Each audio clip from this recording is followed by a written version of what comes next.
Hi guys, welcome to the Wrestling Retrospective, and in today's video I'm going to do my review of WWE Night of Champions 2025.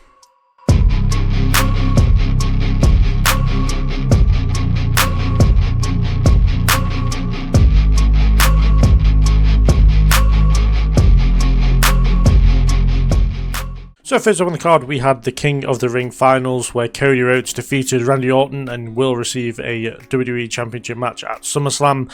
And honestly, I expected a bit more out of this match. This was obviously the first time that Randy Orton and Cody Rhodes have gone one-on-one since Cody's return a few years ago now. But yeah, I thought it'd be more emotionally fueled. I thought there'd be kind of, I don't know, I expected like more match storytelling from these two from an emotional standpoint, as it's like teacher and student. But we didn't really get much of that. As far as the match goes, it was fine. It wasn't as good as I think it should have been. One thing that I did like about it was Cody was showing more heel sides and kind of being the heel in the match. This I enjoyed more just because they reacted to the fans as the match went on instead of just keeping it to kind of what I assume they probably had planned, which was for Cody to be the babyface of the match and Randy to be the heel of the match, because that's their natural fit of kind of how they would wrestle. But no, Cody Rhodes took the heel part of the match. I thought worked really well. We kind of, as I said, he showed little parts of it, you know, targeting Orton's back and kind of showing more aggression throughout. He targeted, as I said, Orton's back really well once it gave way after the superplex. And yeah, it kind of became a common problem for Randy throughout the match was his back, even like when he's doing moves onto his back, like the backbreaker. You know, probably would avoid moves like that if you can have a hurt back, but you know.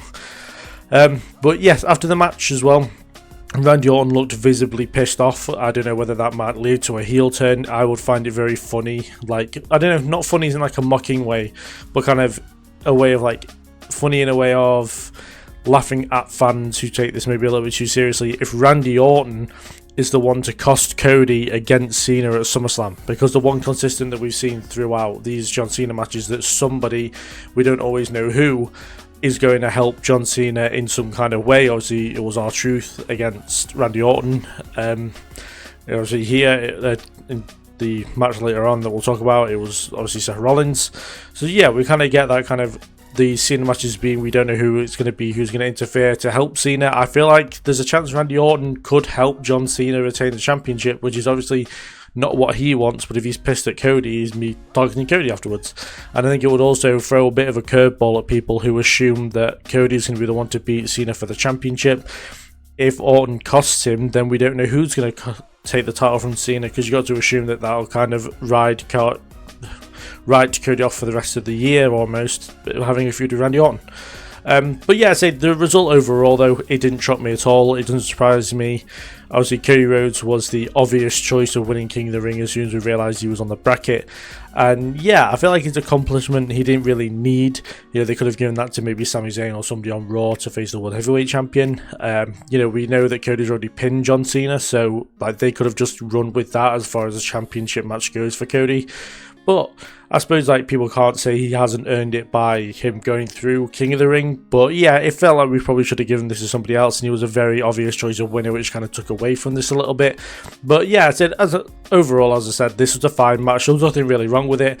I just expected a little bit more. After that, we had Rhea Ripley defeating Raquel Rodriguez in a street fight, and again, another fine match. For me, this kind of went as expected, really. Like the announce table cover spot, you know, when she kind of put it over the timekeeper's area and she powerbombed her through the cover and to the floor. Looks really bad. Rhea like landed on her back of the head quite badly, but she didn't seem to do any real damage, but it looked gnarly. And yeah, also the spot with the avalanche riptide, the table looked not sturdy at all. It looked like it might give away at any point, but it made Raquel look strong as far as the finish goes, which is obviously going to help Raquel as far as being a tag team champion.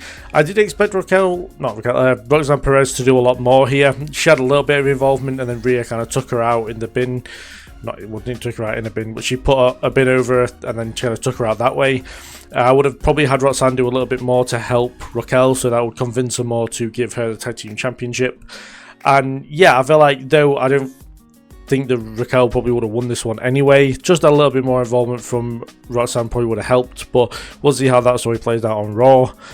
But no, I assume the purpose of this match being on pay-per-view was the fact that they had to cancel Dom and AJ so quickly, and also to give Rhea a big pay-per-view match before Evolution, where she'll probably, or at least I assume she'll have a big match on that show.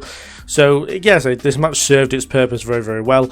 Made Rhea look good, made Raquel look pretty good as well, and obviously you assume that Evolution, Raquel will defend the tag team championships either with Roxanne, or she might have to vacate them and they go down that route and she teams with Roxanne to get them back maybe. But yeah, I think either way it puts both women on the pay-per-view before Evolution, which is good. Gives Rhea a big win, which is kind of the point. So yeah, I look forward to seeing what they're doing at Evolution, but this match was fine. It didn't really need to be on this pay-per-view though.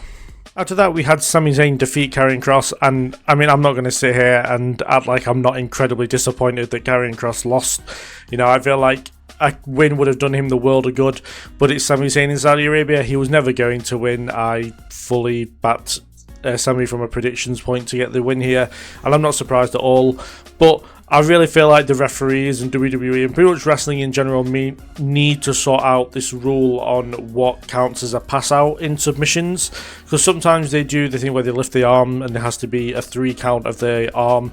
If their arm is limp after a 3 count, then they are finished, and sometimes they just wiggle their arm a little bit, they can see that they're out and they ring the bell. Like, we need to get a clear understanding on this, because if they'd done the wiggle of the arm, Sami was out and Kross would have won, which was obviously the better thing to do, of course. But no, they want to shit on Karrion Kross and do the whole 3-arm count thing, stupid bollocks. And yeah, it's just really silly, and I hate the fact that they kind of keep changing the rules on that depending on what the match is. They really should get consistent. It's not just WWE though, it's like all wrestling. TNA do the same thing, AEW do the same thing, New Japan do the same thing. It does my head in, and they really just need to fix to one. And then, like, I don't know, it kind of makes... I don't get why there's 2 rules for one thing. It just annoys the hell out of me. But anyway, I digress. But I do worry about Kross, about what he's going to do next. Maybe he continues a little bit with Sami Zayn. Maybe they have a match on Raw on the next few weeks. But yeah, I'm worried that he isn't sticking around and that this contract stuff is like a work. No, it's a shoot. And maybe he leaves soon, which I'm really hoping he doesn't. Though I wouldn't mind seeing him on AEW television like straight away. But yeah, I do hope he sticks around though, and then hopefully his target after Sami Zayn will be someone who can have pay-per-view matches with, which would be great. I feel like the one thing that Kross is missing out of this whole character is that he's not wrestling regularly. I mean, he is on main event, but like, I mean, on like Raw or on pay-per-views or, you know, on events like that. As for Sami Zayn, I assume he'll just stick with the feud with Seth Rollins and Bronson Reed and Bron Breakker, and we'll see that kind of play its course. I guess it's very meh because Sami just gets involved with everything he'll possibly get involved in. It does my head in, and I know it does other people's headings too. He just inserts himself into everything. But yeah, I mean, I'm not a massive Sami Zayn guy, but I assume they're going to want to build him up for Royal Rumble season for when it's back in Saudi Arabia. So yeah, as I said, I'm a bit worried about Kross. Hopefully he does do a bit more afterwards, and Sami Zayn will just stay the course, I assume, until Rumble, where he stops picking up loads of wins and becomes a favourite to win the Rumble. Following that, we had Solo Sakoa defeat Jacob Fatu to become the new United States Champion, and this was great. I thought from in-ring action to interference to returns and debuts, everything worked really well here. We got a title change. You know, this match more or less had everything. For me, this was 100% the match of the night. I thought these two went out there and absolutely killed it. Very, very enjoyable match in my opinion. Solo is starting to do some of his best work now. I mean, the comedy stuff he's been doing has been great.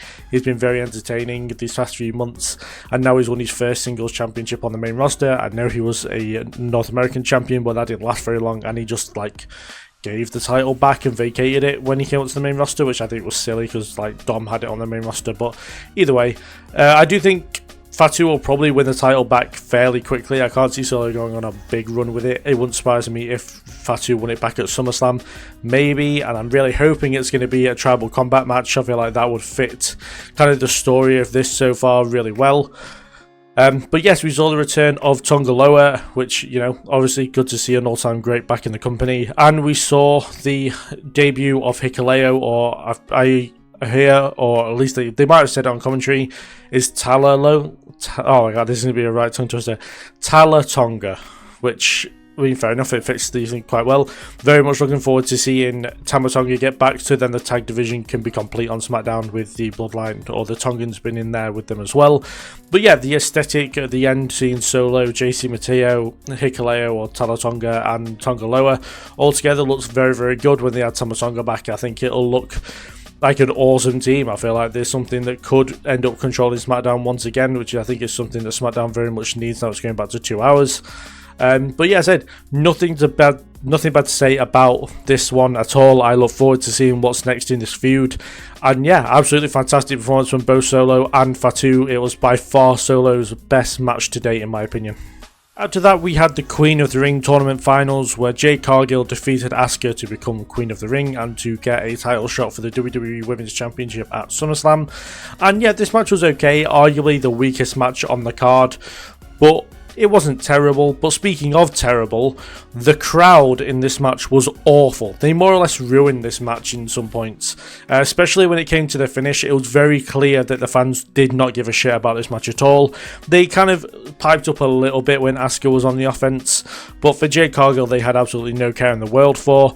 I said the ending was especially bad when the 3 count was made for Jade. The crowd just went absolutely stone dead silent, and it really made the finish look very weird, very stagnated.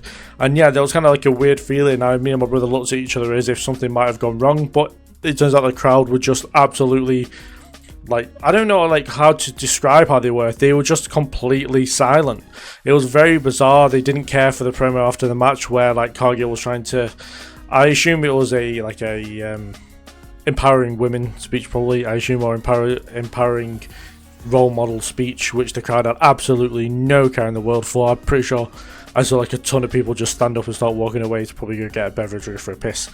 But yeah, no, this really wasn't very good. As far as the crowd goes, the match itself was absolutely fine. You know, I think it was Cargill's biggest test to date as far as in-ring work goes. Obviously, Asuka's arguably one of the best female wrestlers that WWE have. And yeah, going against a relatively newcomer to wrestling over the last few years in Jade Cargill, I feel like that dynamic could have worked really well. Didn't quite work, but I think over time it'll probably improve. But yeah, as I said, again, very predictable results. Just like the men's, you know, I expected Jade to win pretty much through the whole tournament. And yeah, it didn't surprise me at all, and I'm thoroughly convinced the fact that Naomi winning Money in the Bank and Cargill winning Queen of the Ring are absolutely connected, and they'll probably do some kind of proper cash-in at SummerSlam for the women. Whether it'll be completed or not, I'm not sure. I assume they'll probably get Bianca Belair included in it as well. But it said, yeah, overall the match was absolutely fine, but the crowd kind of shat on it a little bit, which kind of took away from it in my opinion. And finally, in the main event, we had John Cena defeating CM Punk to retain the undisputed WWE Championship. And yeah, this match was just fun. It was very much enjoyable. If you could name anyone in kind of the main event and upper mid-card on Raw / a little bit of SmackDown, they were probably included in this match. 2 referees saw their absolute demise, especially Charles. He may never recover from being absolutely pounced on by John Cena. But yeah, between Cena, Punk and Rollins, they all kind of cost each other the opportunity / the match. You know, we saw them kind of interact within each other multiple times once Seth Rollins came down and the first referee bump was done. Was it a great match? No. Was it good and the whole thing was very enjoyable? Absolutely it was. I feel like it was the second best match of the night just based on the fact of the enjoyment of it all. But yeah, I feel like, you know, the whole point of John Cena's match is that he's supposed to have bad matches. So actually, this is pretty decent and gone against what Cena does on a regular basis. So if anything, this kind of worked against Cena because this was so enjoyable. But yeah, I said everything kind of added up, everything made sense as far as Rollins costing Punk, Punk costing Rollins, Cena not letting Rollins kind of get the opportunity to cash in. Like, yeah, everything made sense, added up perfectly, and yeah, Cena came out barely escaping with the WWE Championship, which again makes sense within his character. So yeah, I have really no complaints with this one here. As I said, the only reason it doesn't get a match of the night for me is because the wrestling beforehand wasn't the best from Cena and Punk, but again, that's kind of the point, so it was never going to be a match of the night. But yeah, I said I've literally nothing bad to say about this one. It's very much enjoyable, and yeah, just an absolute shit show at the end, which is never going to be fun to watch. So there's my thoughts and opinions on WWE Night of Champions 2025. Do put down in the comments below what you thought of the show, what you thought of the main event all going down, what you thought of Solo winning the United States Championship and everything in between, with Cody and Cargill winning King Queen of the Rings. But yeah, there's a lot of content coming up on the channel as well. There is coverage of Great American Bash, Saturday Night's Main Event and All In a couple of weeks. I have been doing some videos doing the best matches of each year in WWE.